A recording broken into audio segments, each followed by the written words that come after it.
I'm happy to welcome all of you to this journey of thinking and reflection. I believe that thinking is basic to human personality. The quality of our personality depends very substantially on the nature and reach or the richness of our thinking. Human beings, I believe, are somewhat like a tuning fork or a musical instrument. If you take the violin, for example, depending on how well tuned the violin is, your touch will either produce music or some very disappointing note, some low wobber. So events come and they knock at us, and depending on how we respond to them and what meaning we are able to extract from them, we can actually assess the quality of our personality. Just yesterday, I had posted a video on this Titan submersible tragedy, which is still haunting us. Today, I continue our reflections on the same episode, but looking at it from a very different angle. And I'm doing this particularly keeping in mind the young people, both in India and overseas. Now, one of the very, very interesting and intriguing aspects of this tragedy is that the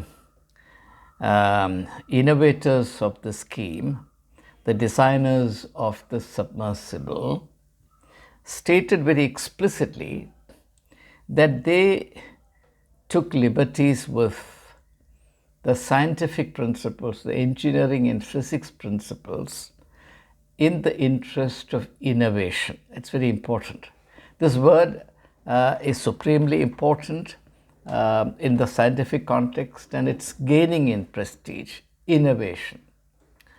But, and this is something I commend to your thought, if you are realistic and if you're aware of the logic of history, you will find that everything that human beings involve themselves in implies its contrary. So there is a kind of creative tension or existential tension between one value and another. In this context, the tension is between innovation and safety. Now, the creators of this innovative submersible compromised the safety of the passengers. And the main brain behind the creation of the submersible also got killed in the accident, and that adds to the poignancy of this event. Now, I thought it would be worthwhile for us to consider this to be a general pattern applicable to life in its various facets, though the words that we use to denote the same pattern would change depending on the context. Now, as regards the young people, the word corresponding to innovation is freedom. Freedom. Now, freedom will always coexist with risk, with danger. There is nothing called safe freedom. Freedom is an extremely important value. In fact, you can't be human without being free. Freedom is at the root of being human. All that I readily agree. At the same time, it's also true that the way we exercise freedom could also involve a great deal of risk. Let me illustrate that so that this becomes clear. As somebody who worked and lived among young people in the context of higher education, I was always in the proximity of this problem of addiction to hard drugs. In fact, a very traumatic event happened in my life in 1976, and I remember that day very clearly. As I entered the campus of the college to do my day's work, I found a pall of gloom covering the college, and upon inquiring into what the reason was, I was told that one of my old students, and his name was Stephen Botanis, had committed suicide. And when I looked into the reason why he took his own life, I came to realize that he was addicted to drugs, and he reached a stage when he couldn't cope with it anymore, and therefore he committed suicide. So from that day onwards, I've been particularly acutely aware of this issue. Where does the balance, the equilibrium lie between freedom and addiction, freedom and risk? Now, as a teacher and as an administrator in higher education, I faced another facet of the same problem. What is the balance between discipline and spontaneity? See, two things are important for human achievement. One is spontaneity. Now, the opposite of spontaneity is regimentation. In the interest of discipline, it's customary, especially in this country, to turn everybody like everybody else, or to punish in a very unenlightened and unwise manner any deviation from the set pattern. So discipline tends to be equated with regimentation, and the outcome of regimentation is homogenization, which completely destroys the uniqueness of human personality. And therefore, the exercise of discipline, poorly understood or misunderstood, can do enormous harm to generations of young men and women. So I was acutely aware of this. At the same time, I'm also aware historically of the fact that there has not been any single major human achievement without discipline. So discipline is as important for human greatness, human achievement, as spontaneity is. Unfortunately, in the practical context, these two necessary values, these two supreme ideals, exist in a state of mutual tension. If the delicate balance is not maintained, discipline will suppress spontaneity, or spontaneity will completely subvert discipline. In either case, the potential of human greatness becomes a casualty. Now, when it comes to the public domain, for example, we all have to be law-abiding citizens. We all have to be committed to national ideals. At the same time, we are also individual human beings who have the right to think, who have a need to think freely and express themselves without any fear or favor. At the same time, if all of us do that without any regard to the big picture, the overall context, then 140 crore Indians, or 1.4 billion Indians, will all pull in their own independent, separate directions, and the outcome could be anarchy. This is the reason why rulers of a nation or the governors of a nation become very, very suspicious of individual freedom, particularly as exercised in the mode of free thinking.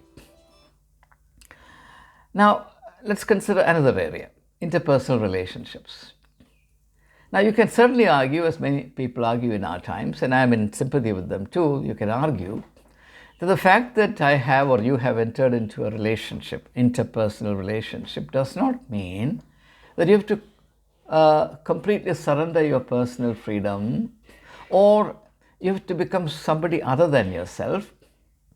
Or to put it slightly differently, the freedom to be still yourself must be available. The space to be truly yourself must be still available within the larger space of interpersonal relationships.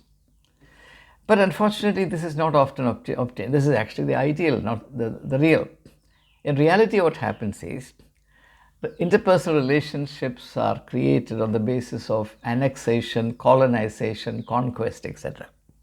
The stronger of the two completely dominates the other and denies to the other the space to exist as a unique, independent, at the same time, a relating individual.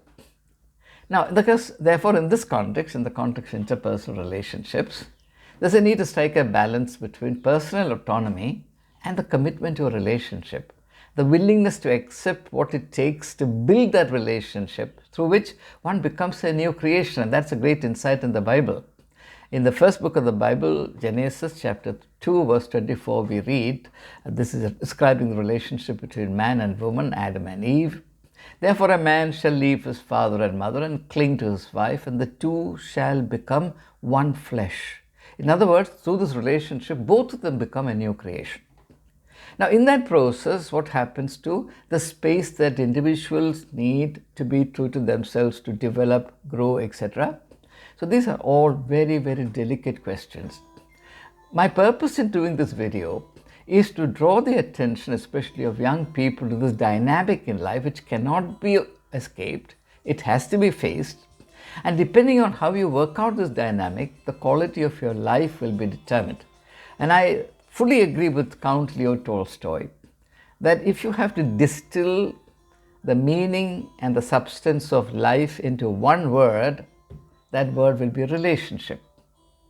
And relationship always implies this binary, the coexistence of the seemingly contrary values.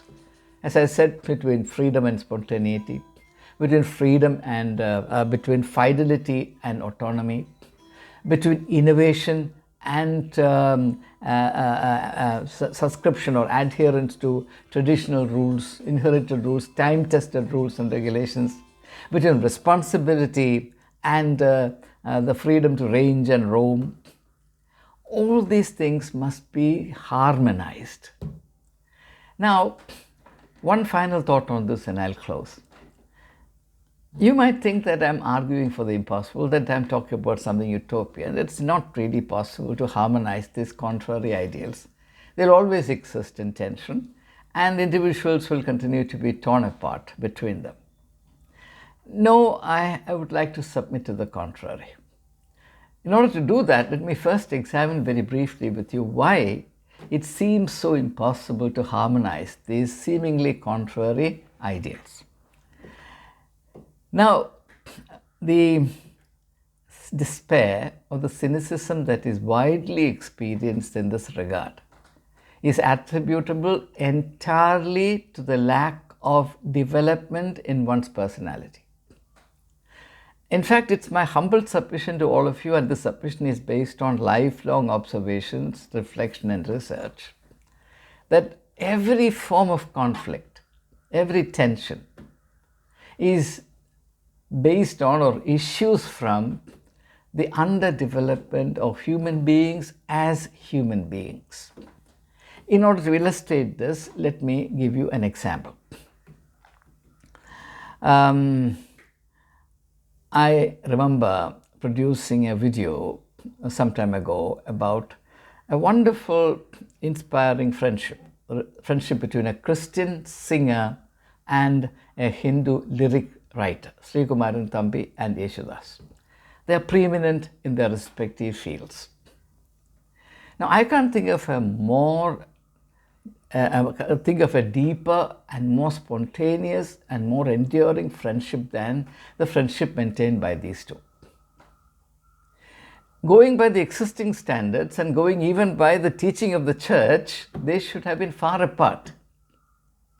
And they should have existed in a state of tension, as many Christians do, unfortunately, with their Hindu brethren today, which is completely avoidable and certainly un-Christian. There's no question about it. What is it that enables Sri Kumaran Thambi and Dr. Keshu Yeshudas to be such bosom friends? Just one thing. Both of them are highly developed. Sri Kumaran Thambi is a great lyricist. Yeshudas is a great vocalist. The two must come together to produce an immortal song. Suppose in place of Yeshudas, I go and sit beside Sri Kumaran Thambi. He will get insufferably irritated, and the prospect of developing a friendship will die on the moment. Instantaneous death. So that's why I'm saying that the overcoming of discord and the creation of harmony depends entirely on human development, but development as human beings, by which I mean the all-round development. It's not enough that you develop as a brain. It's not enough that you develop as a body. It's not enough that you develop as a religious person, assuming that that is spiritual development, which is the farthest from the truth. You have to develop in a holistic fashion all aspects of your personality, and the outcome of that holistic personality is creativity. And I have found that creativity is a domain of peace. Jesus was at peace with everyone, whereas the Pharisees and Sadducees, the priestly hierarchy of the time, including the high priest, they were in a state of insufferable, suffocating tension with Jesus. Why? On the one hand, Jesus was developed to the uttermost. On the other hand, they were very shrunken specimens of humanity, and therefore, the more they realized that Jesus was developed, the more frustrated and suffocated they became. My dear friends, this particular pattern that I am suggesting, sharing with you, has all kinds of applications to our present day context. Particularly, I am doing these reflections from the context of India, where attempts are being made deliberately to foment communal tension and trouble. And people are urged to believe that hating one another is a matter of national pride. And unfortunately, the spiritual discernment that would have enabled people to realize that only those who are very, very small-hearted, mean-minded would take pride in this kind of destructive, divisive agenda is not obtained in this country. And I would blame only my community for it. Christians were mandated to be the light of the world. What does it mean to be the light of the world? It is the function, it is the responsibility of the light of the world to create an atmosphere, a climate of thought, a vision conducive to the harmony of all the various aspects of social life, personal life, national life, which otherwise would seem to be in conflict with each other. And now, quite easily, you will see why Jesus said, love your enemy. And the essence of the teaching is that enmity exists or can exist only in the mind of the mean-minded, the small, the underdeveloped, the caricatures of humanity. You are as depraved as the intensity of enmity is. So enmity is not something to be taken pride of. Enmity is something to be lamented and regretted. Enmity is something to be outgrown. Enmity is to be recognized as a sign of shared collective illness. If only this insight would spread, and if each one of us would try and spread this insight with other people, Christian, non-Christian alike, I think we must transcend all these categories. These are man-made categories that do not hold in the sight of God. The great insight in the Bible is that all are equally children of God. We have all come from the seed of Adam, and Adam carried the breath of God, and therefore we are nothing but the manifestations of the vitality of God. Whether or not people recognize it, even atheists are the expressions of the vitality, or the creative, the vital principle of God, the life principle of God. That must be the starting point of every discussion, of every reflection, and every exchange of ideas today. And I believe that this is the seed of peace. That's why Jesus said, my peace I give unto you, not as the world gives, but my peace I give unto you. Thank you. Have a great day.